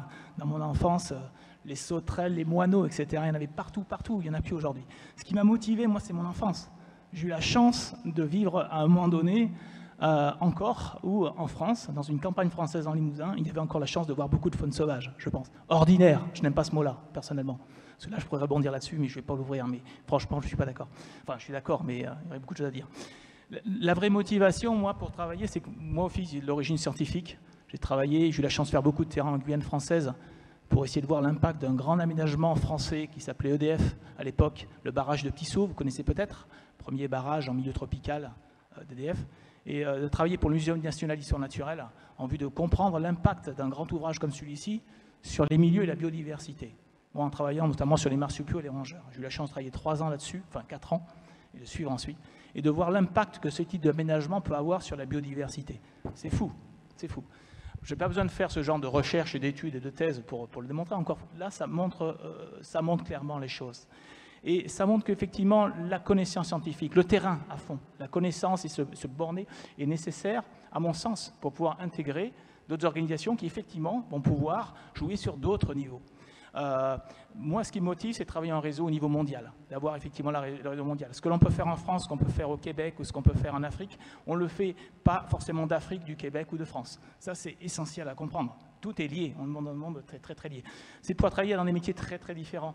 Avec des gens de la communication, du plaidoyer, de terrain, des opérationnels. On a plein d'opérationnels. Hein. Je ne parle pas, mais on appelle opérationnel. J'ai été opérationnel sur des questions d'intervention à Djibouti, etc. Mais pour moi, c'est des choses très particulières. Donc, c'est de pouvoir travailler à différents niveaux comme ça. Ça, c'est une motivation. Et peut-être une des plus fortes, c'est que quelque part, c'est un métier qui fait rêver. Qu'on le veuille ou pas, il ne faut pas être égoïste, hein, c'est clair. Je pense qu'on est tous d'accord là. On fait des métiers qui font rêver. On protège la planète. Moi, j'ai l'impression, quand même, quand je me réveille le matin, je suis content d'aller travailler. Enfin, d'aller travailler, je n'ai même pas l'impression de travailler, parce que pour moi, c'est naturel. Il n'y a pas de frontière entre mon boulot, enfin mon bureau et chez moi. Je travaille tout le temps là-dessus. Donc c'est la motivation, et je crois que c'est vrai pour beaucoup de gens qui travaillent dans le domaine de la conservation. Et là, vous avez les reflets, mais c'est vrai. Soit opérationnel ou un autre niveau, il n'y a pas que les opérationnels, mais c'est vrai qu'il y a beaucoup d'opérationnels aussi. Donc moi, c'est ça la motivation, c'est avoir la chance d'avoir était imprégné dans mon ADN à la petite enfance sur cette question de biodiversité et d'avoir eu la chance de pouvoir continuer à plusieurs niveaux, travailler uniquement sur la protection de la nature. Qu'elle est passionnée donc, merci. Est-ce qu'il y a des questions? Oui, est-ce qu'il y a des micros? Non, tout le monde est parti manger, quoi. Merci les gars, hein. Franchement, je vais donner le mien sinon.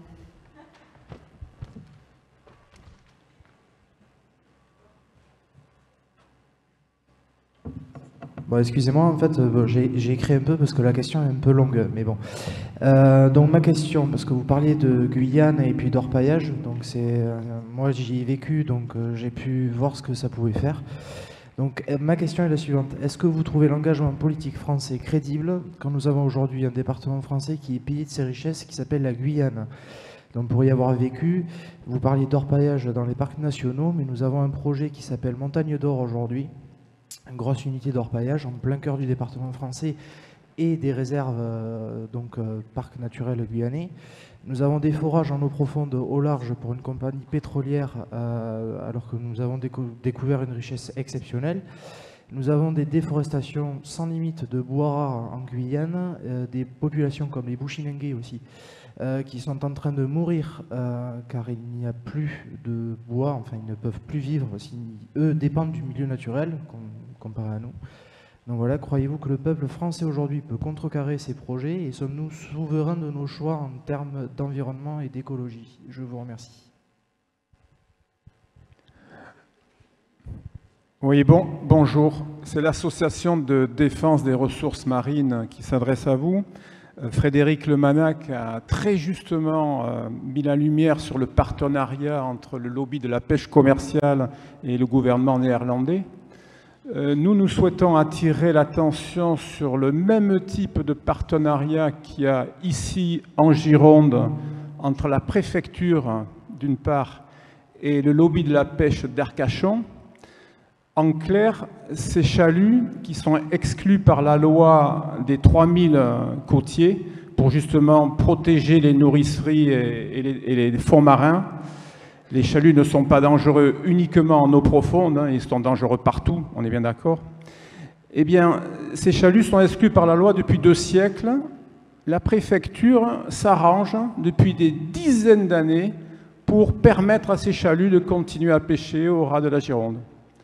Voilà, c'est un exemple de partenariat qui est moins médiatisé que celui des Néerlandais avec la pêche électrique, mais qui est tout aussi nocif. Et une autre façon d'agir, pister les fauves en Afrique, passer ses journées devant l'ordinateur ou sur un bateau pour dépister les braconniers sur l'eau, c'est aussi de mettre ces gens au tribunal. Et c'est l'action des ONG locales.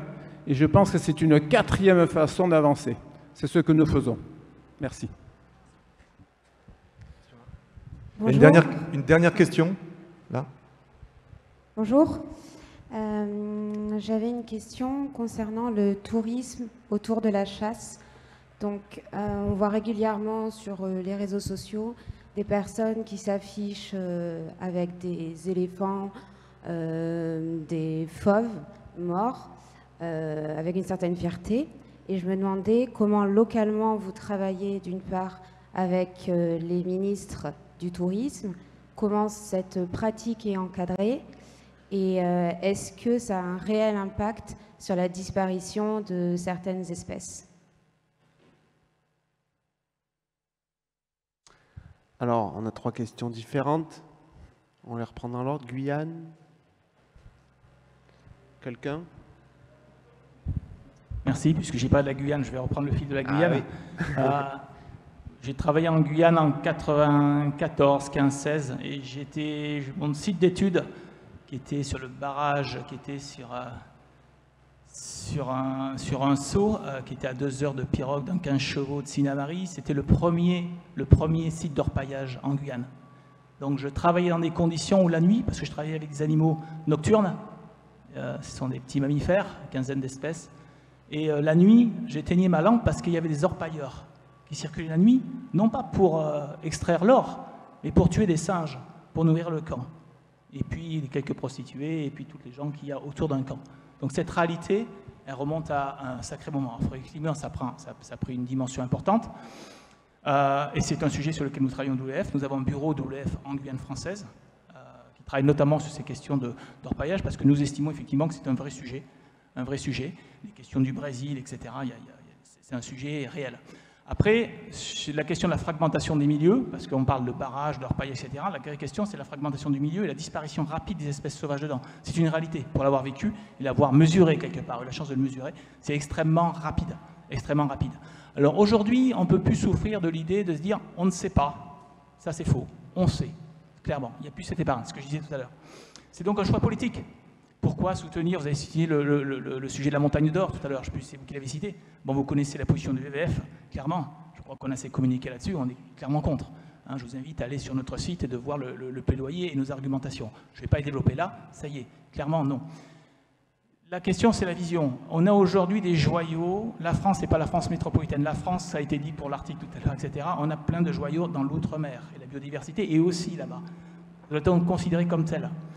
Et donc donner les moyens. On est un pays riche quand même, je crois, la France, malgré tous les problèmes que nous avons. Et nous avons donc, à mon avis, à cet égard-là, les moyens, les capacités, à minima, de pouvoir protéger notre véritable patrimoine, notre capital naturel, pour reprendre ce terme-là. Qu'il soit en Guyane française, qu'il soit en Nouvelle-Calédonie, en Polynésie ou ailleurs. Ça, c'est une réalité. Je pense une autre vision. Et si on regardait une carte de la biodiversité, clairement, l'outre-mer français arrive de loin devant. Donc, pour moi, il n'y a même pas un sujet. C'est clair, le WWF est clairement positionné là-dessus. L'UICN et plein d'autres organisations le sont fortement. Et effectivement, nous agissons là-dessus. Donc oui, c'est lorsqu'on met la main dans le cambouis sur des projets concrets, vous en avez cité un ou deux, que là, il faut se positionner et souffrir, mettre les gens, les organisations devant leurs contradictions. Et le monde souffre de contradictions. Nous-mêmes, hein, sans doute, je souffre de contradictions moi-même, je ne vais pas le nier, vous aussi peut-être, j'en sais rien. Mais là, on a quand même des enjeux forts de développement, des enjeux forts de protection de la nature, etc., etc. Donc sur des sujets comme ça, oui, il y a des positionnements et on se positionne. Je vous invite encore à aller sur notre site, sur ce cas précis, Montagne d'Or, etc. Voilà. Merci. Sur le sujet de la pêche... Oui, je voulais juste revenir sur le sujet de la pêche qui a été évoqué dans le bassin d'Arcachon. Le monsieur avait tout à fait raison de dire que c'est bien de regarder ce que font les autres pays quand ils ont des pratiques scandaleuses comme la pêche électrique, mais effectivement c'est bien aussi de mettre le nez dans nos pratiques en France de pêche. Et Sea Shepherd l'a appris à ses dépens cet hiver, puisqu'on a été alerté sur une situation qui n'était pas si anormale que ça, enfin qui était courante en fait. C'est que dans le golfe de Gascogne, sur la côte atlantique, cet hiver, il y a eu un nombre assez incroyable d'échouages de dauphins. Et donc Sea Shepherd France s'est mis en relation avec l'Institut Pélagis, basé à La Rochelle, qui est à la tête du réseau national d'échouage, et on a essayé de comprendre pourquoi il y avait eu autant de dauphins échoués en quelques mois seulement. Et en fait, on s'est très vite rendu compte qu'il y avait notamment une pratique de pêche totalement hallucinante, qui est la pêche au bar avec des chaluts pélagiques que les bateaux tirent en bœuf, c'est-à-dire que c'est deux bateaux qui tirent un énorme chalut pélagique derrière eux. Et ils vont pêcher le bar dans ce golfe de Gascogne sur des zones de frayère, des zones de reproduction du bar. Donc première aberration écologique, c'est fou qu'on puisse autoriser ça. Et évidemment, dans leur filet, ils prennent des milliers de dauphins avec eux. Et là, on a pu voir, alors pas une collaboration entre le lobby de la pêche et le gouvernement français, mais une espèce de connivence passive, c'est-à-dire qu'en fait, en France, comme dans tous les pays européens, quand des pêcheurs font des prises accessoires, donc des prises non voulues, les dauphins, on n'est pas en train de dire que les pêcheurs ciblent les dauphins, mais ils en tuent quand même un paquet chaque hiver entre janvier et mars lors de la pêche au bar, ils sont censés déclarer ces prises accessoires. Et en France, le gouvernement avait fait un oubli assez opportun, parce qu'il arrangeait tout le monde, il permettait le statu quo, c'est-à-dire qu'il n'y a aucun organisme chargé de recevoir ces signalements. Donc l'obligation légale était là, mais personne pour l'enregistrer. On a mis la main là-dessus, on a mis le doigt là-dessus, on a communiqué sur ce sujet, on a envoyé un bateau filmer les pratiques. En fait, on avait des petits bateaux à disposition en France, qui n'était pas vraiment le plus pratique parce que cette pêche se passe assez loin des côtes. On a eu un de nos bateaux qui s'appelle le Bob Barker pendant 48 heures. On s'en est servi pour se rapprocher des chalutiers, justement. En 48 heures, on a pu filmer déjà plusieurs dauphins en train de se faire prendre dans les filets. Et quand on a mis le doigt sur cette situation, le gouvernement et les comités des pêches locaux ont poussé des hauts cris en disant « Non, mais c'est n'importe quoi, on ne vise pas les dauphins ». Et on n'a jamais dit ça, sauf qu'il y a jusqu'à 10 000 dauphins tués en 3 mois sur la côte atlantique. Et c'est évidemment plus que ce que l'espèce peut encaisser, c'est beaucoup plus que ce qui devrait arriver sur un an complet, et ça se passe en 3 mois. Donc en fait, on est très content d'avoir mis le doigt dans cette fourmilière-là, de connivence passive entre le gouvernement, les services de l'État, les différents ministères et les comités de pêche régionaux. Et en fait, on va y retourner cet hiver, on va y retourner dès le mois de janvier pour redocumenter, pour se rendre sur place de nouveau, pour documenter ces pratiques de pêche. Donc vous avez raison de dire qu'il faut aussi regarder les pratiques de pêche localement et pas hésiter à les dénoncer, à les signaler et essayer de porter ça un peu plus haut aussi au niveau gouvernemental. Rapidement, je veux juste revenir sur la Guyane, parce que c'est un cas qui nous intéresse. On a été contacté l'année dernière par des pêcheurs guyanais qui voulaient savoir si on pouvait travailler avec eux pour les sortir un petit peu de la panade, parce qu'en Guyane, il y a énormément de pêche illégale qui vient du Suriname et du Brésil. Et ça représente à peu près 2 fois les captures des pêcheurs guyanais en termes de volume. Donc c'est colossal. Et l'État français ne fait rien. Tout simplement parce qu'avec le Brésil, il y a des intérêts qui sont bien supérieurs à ceux de la pêche, que ce soit pour le pétrole ou autre. Et il y a aussi la base de Kourou qui phagocyte la quasi-intégralité des moyens de défense de la zone économique guyanaise. Et donc, quand il y a les lancements des fusées à Kourou, tous les bateaux de surveillance vont surveiller la zone de décollage. Et donc, les pêcheurs illégaux brésiliens savent ça et vont piller les eaux guyanaises. Et ils le font aussi pendant la nuit, parce que les gardes-côtes dorment la nuit, et donc il y a toute la zone économique qui est ouverte au pillage chaque nuit, et donc c'est vraiment un énorme problème. Et là, en fait, ça rejoint un petit peu quand même la deuxième question. La souveraineté du peuple sur nos choix écologiques et sociaux, il faut être lucide, elle n'existe pas. Elle existe simplement quand des ONG et quand le public met la pression. Mais sinon, c'est les lobbies industriels qui décident de la pluie et du beau temps sur nos décisions politiques en termes de social, d'environnement, d'économie et ainsi de suite. Et donc là, on retrouve la deuxième question. Merci, monsieur, de vous battre justement contre ces connivences entre les organes de l'État et les lobbies industriels. C'est absolument colossal. Nous, on y est opposés tous les jours, y compris en France, puisque certaines ONG sont en fait des lobbies industriels qui prennent des sièges par exemple dans les conseils consultatifs au niveau européen, donc qui vont avoir le même poids que Bloom ou Greenpeace ou WWF ou d'autres ONG dans les processus de décision. Donc ça, c'est extrêmement grave et effectivement, il faut combattre ça d'un point de vue juridique. Il faut que ces fausses ONG perdent leur statut, puisque bien évidemment, en plus, elles peuvent bénéficier de déductions fiscales quand X ou Y donne de l'argent. Donc c'est vraiment un problème qu'il faut régler. Donc merci de vous y attaquer. Au moins ici en Gironde.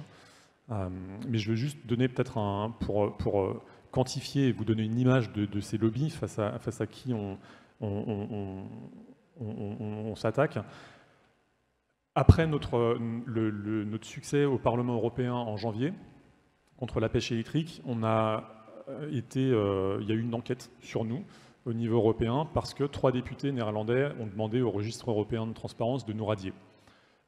Et leur argumentation, c'était que on ne déclarait que 10 000 € de coûts de lobbying par an pour le Parlement et la Commission européenne, et que, étant donné notre capacité à soulever les foules et à gagner des votes, c'était pas possible. Et donc, en plus, on était financé par l'impérialiste américain, financé par l'argent du pétrole, je vous en passe, mais ils ont demandé une enquête, il y a eu une enquête, donc on a été audité par le registre de transparence. On a soumis les preuves, on dépense bien moins de 10 000 € parce qu'on est une toute petite structure et qu'on n'a pas l'argent pour aller à Bruxelles tous les jours comme les lobbies industriels le font. Mais ce qui est intéressant, c'est que le lobby industriel néerlandais a également été audité suite à leur demande. Et eux aussi déclaraient moins de 10 000 € jusqu'alors, alors qu'eux sont présents tous les jours au Parlement. Et là, ils ont quand même, suite à l'audit, changé leur déclaration sur le registre de transparence européen. Ils sont passés à 1 à 1,5 million d'euros par an. Voilà le montant quand même qu'ils déclarent. Donc nous, avec nos 10 000 €, on se bat contre des gens qui en dépensent 1,5 million. 1,5 million, c'est le même montant qui est déclaré par Monsanto. Ok, ça fait réfléchir. Sergio, tu voulais parler de... Oui, on va répondre à la question qui est une question de fond, parce que c'est une thématique, vous en doutez, qui revient extrêmement souvent lorsqu'on parle de braconnage. On parle également de chasse dite sportive ou chasse au trophée. Alors, je vais vous raconter une anecdote il faut rester sur des faits. On ne va pas parler de sentiments, mon ressenti, etc. Le problème n'est pas là, des faits. Il y a 2 ans, en 2016, nous intervenons en Namibie pour former des rangers à la protection du rhinocéros noir. Et on apprend que le gouvernement namibien met aux enchères 3 rhinocéros noirs aux enchères pour la chasse. Par des sources, on va dire, infiltrées là-bas, grosso modo, c'est une enveloppe qui tourne dans les 250 000 à 300 000 $ US pour les 3. Bien évidemment, ce sont des sociétés de chasse qui vont se positionner. Et nous, on se pose la question en se disant, on n'a pas les fonds, mais on va essayer de contacter des ONG, des grosses ONG qui sont nos amis, et on va leur dire, voilà, on va essayer de monopoliser les 300 000 $, on va acheter les 3 rhinocéros noirs, il y a de fortes chances que nous remportions l'appel d'offres, et ensuite, on se débrouillera pour les mettre quelque part, on connaît suffisamment de monde là-bas, pour les mettre dans une réserve, renforcer la protection, etc.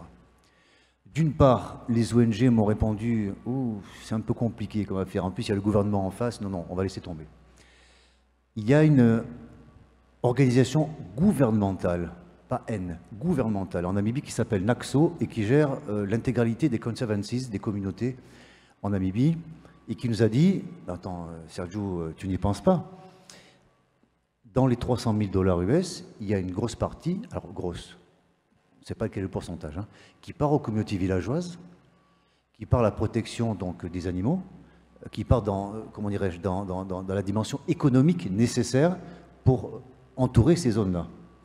Donc s'il n'y a pas ce revenu, rien ne va se passer en termes de protection.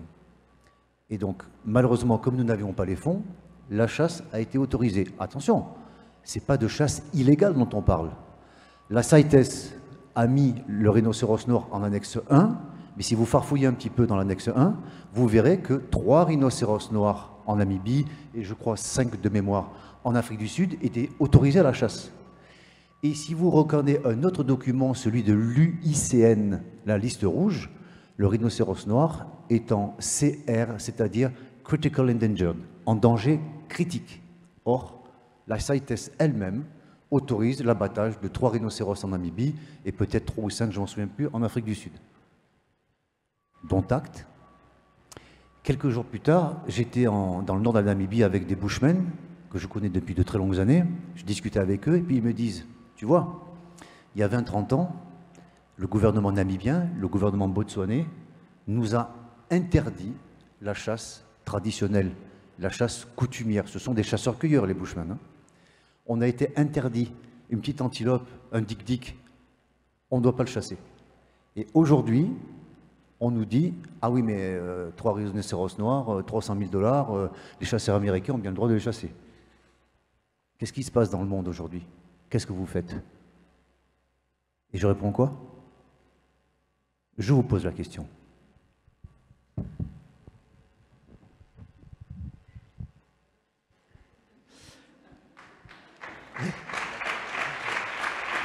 Ben merci. Je crois que ce sera la question de la fin. En tout cas, bravo et bravo à vous et merci. Je pense qu'on peut les applaudir pour la présentation et vos engagements.